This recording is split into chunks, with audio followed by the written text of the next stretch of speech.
పారా హుషార్ బంగారం వెండి ఈ రోజు పెరిగిందా తగ్గిందా ఇలాంటి ఆలోచనలన్నీ కొంతకాలం పక్కన పెట్టండి. బంగారం వెండి జోలికి ఇప్పట్లో వెళ్ళకండి. ఎందుకంటే సడన్ గా పెరిగిన పసిడి సిల్వర్ ధరలు మళ్ళీ అంతే సడన్ గా పడిపోతున్నాయి.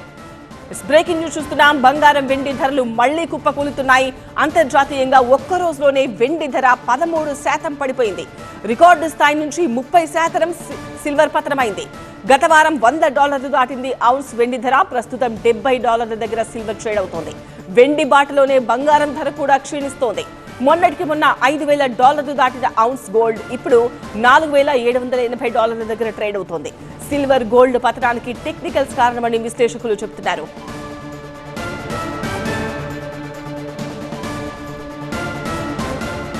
బంగారం వెండి పెరుగుతున్నాయని కాకపోతే మిస్ అవుతామంటూ కంగారు పడి మధ్య గోల్డ్ సిల్వర్ షాపింగ్ చేసేసేవారు లబోదిబో అంటున్నారు. అందుకే ఇప్పుడు ఈ హెచ్చుతగ్గుల మార్కెట్ కు దూరంగా ఉండడమే బెటర్ అని ట్రెండ్ చెప్తోంది.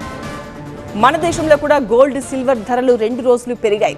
అయితే అంతర్జాతీయ ట్రెండ్ మన దేశంలోనూ కనిపిస్తోందా అన్నదే అసలు పాయింట్.